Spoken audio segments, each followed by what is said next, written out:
The asceticism which the voice of the silence advocates is that of the thinking principle, the withdrawal of the mind from its present position in which it is a slave.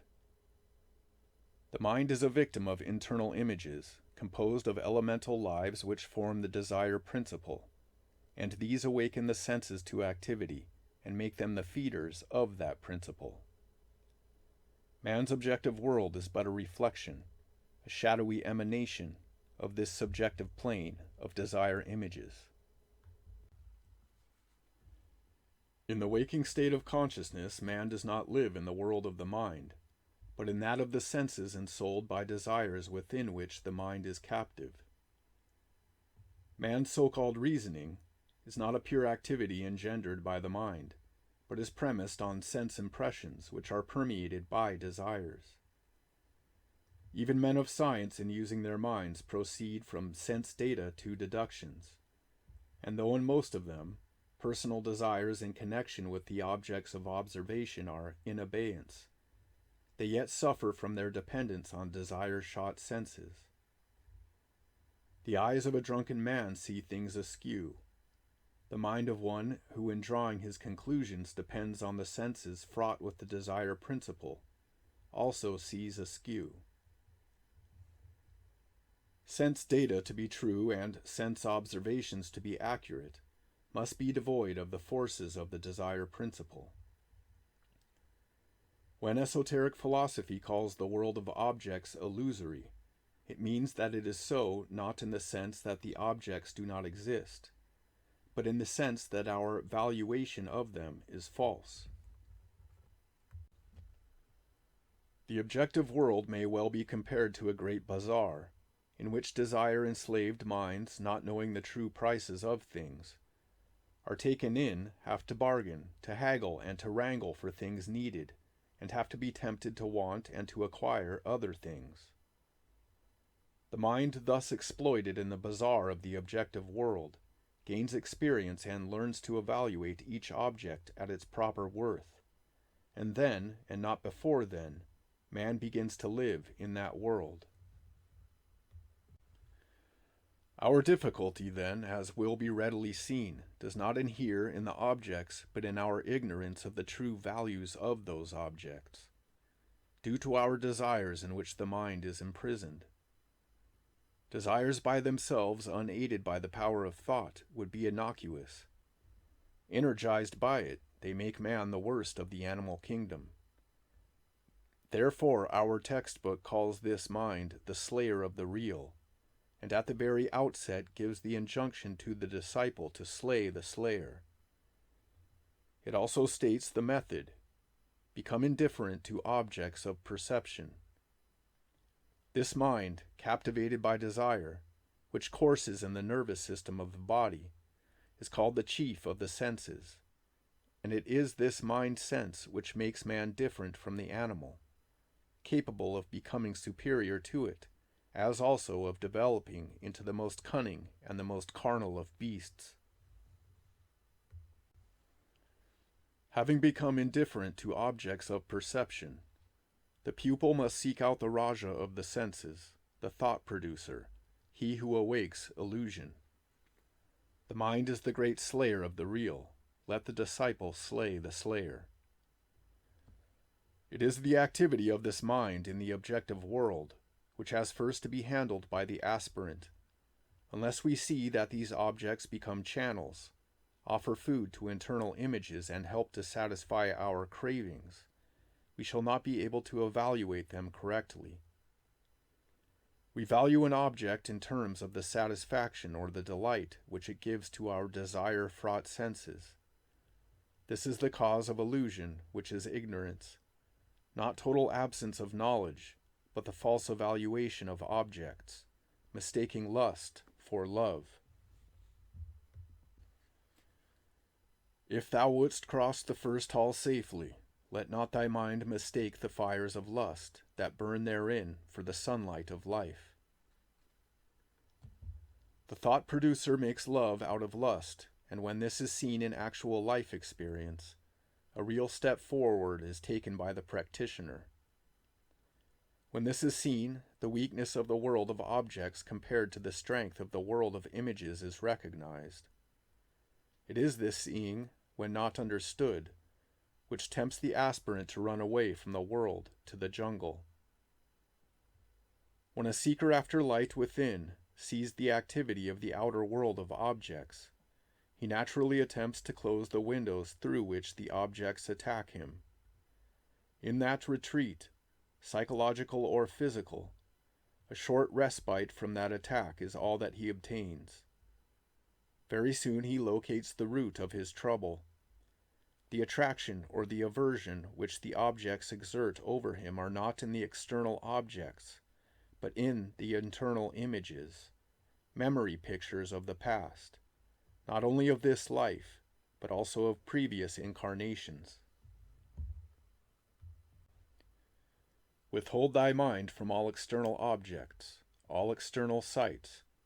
Withhold internal images, lest on thy soul light a dark shadow they should cast. This is the formidable work, compared to which retreating from the objects of the senses is easy. If in the first exercise the student learns the illusory nature of the objective world, now he encounters the delusive nature of his own subjective world. Looking for the God within, he comes upon the devil. Seeking soul light, he finds darkness, so thick that he does not realize that it is a shadow. O dark, dark, amid the blaze of noon, it is in that dark that we meet our fancy-created idols, our thought-created images, our desire-created phantoms. But that darkness has the peculiar power of diluting our consciousness. Very soon the sphere of darkness looks to us the region of pearly light, of soothing, restful twilight sleep. The Maya of the objective world is but an effect caused by the delusion of this sphere of self-created subjectivity, lighted up by human passions. This is the world of probationary learning, which the chela has to abandon, and he cannot do so until he understands it. The real first pitched battle of the greatest of all wars is in this region, called the astral light.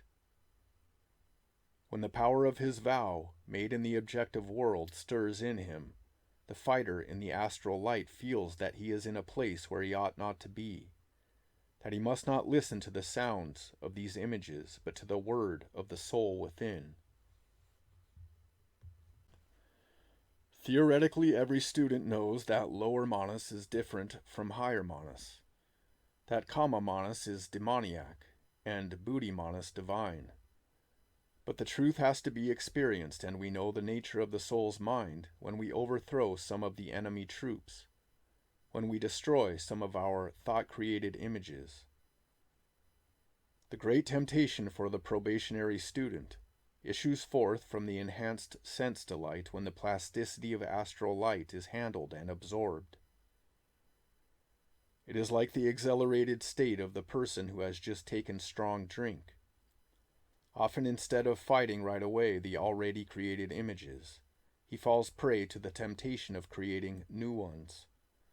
In the objective world, we have to control the wandering mind, but here we have to fight the creative mind. Thus comes a period of intense fight, and victory ensues when the soldier's soul has grasped this truth. Before thy soul's mind can understand, the bud of personality must be crushed out, the worm of sense destroyed past resurrection. The grasping of this truth means that the probationer has seen that he is other than the personality, that the worm which early and late feeds upon the senses, once crushed, would lead to the death of the separative and ever-separating self, which makes the personality the supreme enemy. The glimpse of the soul which uncovers the inimical nature of the personality makes the fighting probationer take refuge in that inner soul, and this implies some knowledge of the nature and the powers of that soul. Silence thy thoughts and fix thy whole attention on thy master whom yet thou dost not see, but whom thou feelest. Thyself and mind, like twins upon a line, the star, which is thy goal, burns overhead. The master is the higher self. Unless this master is felt as a presence in Hall the Second, that of probationary learning, entrance into the third, the Hall of Wisdom, remains closed. It is through the mind of the soul that we touch the radiance of the God within, and it is through contact with the great gurus that we touch the radiance of the God within nature, compassion absolute. When the mind activity is silenced, the soul, aided by the light of the Spirit, perceives itself as distinct and separate from the mind. Freed from desire, it sees the possibility, nay, the certainty, of a perfect unison with its star, its Father in heaven. In the translucent lake of the pure mind, the star in high heaven reflects itself, and even that reflected influence stirs the mind to behold the glory that is the greater glory to be. It is not sufficient to silence the thoughts. It is necessary to perceive the star of hope, the parent star, the source of our existence. The obliterating of the internal images is the same as crushing the craving for sensuous existence. The process demands that we center our attention on the inner light. But turning away from internal images is not to be accompanied by turning away from the objective world. To be in the midst of objects, but not to be their slave, makes the fight a long one. For in the long past we have created a whole army of personal thought images. By our moods we have given birth to a brood of vices. By our mental indulgence we have committed many sins. One by one we have to slay them. Woe then to thee, disciple, if there is one single vice thou hast not left behind. Woe unto him who dares pollute one rung with miry feet. His sins will raise their voices like as the jackals laugh, and sob after the sun goes down.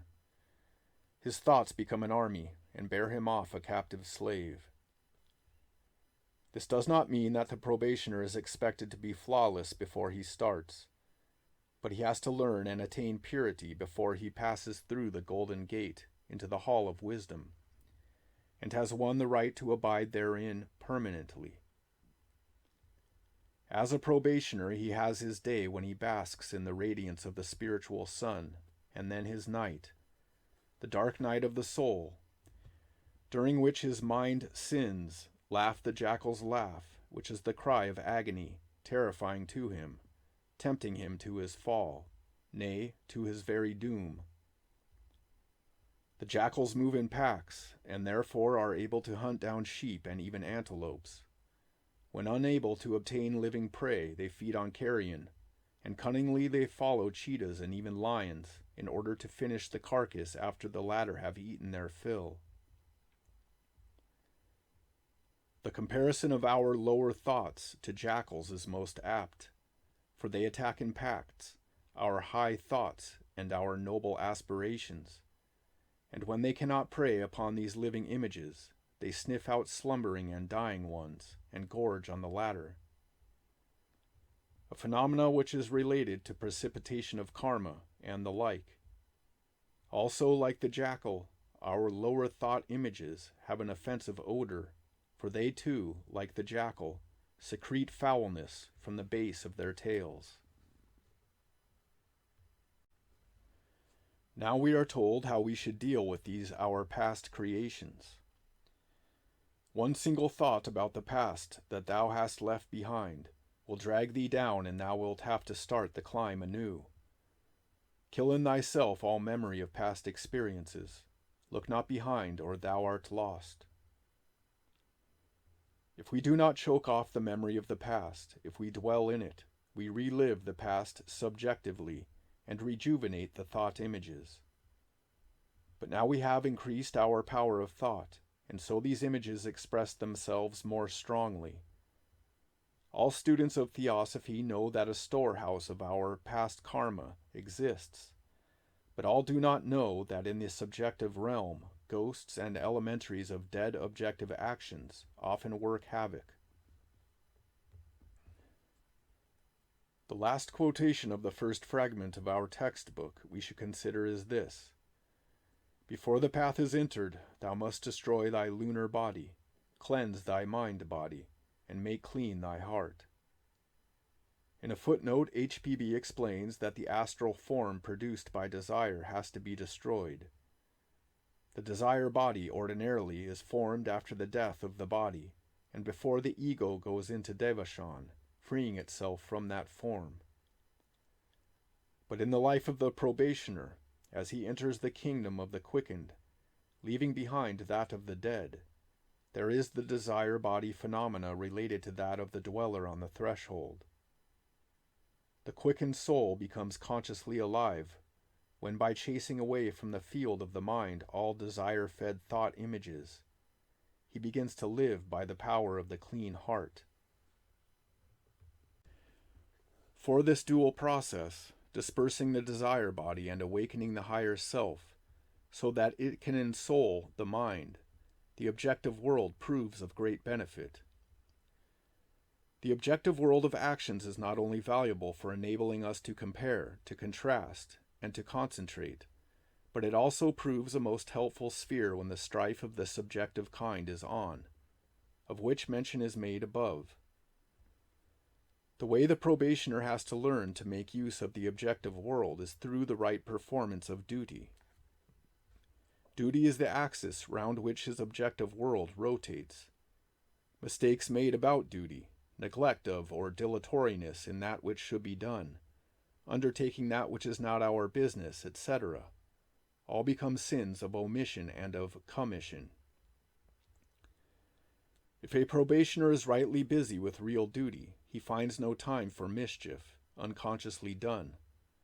Furthermore, when attacks come from the subjective side of his lower nature, a wise engagement of the senses and the brain in objective functioning weakens the attack.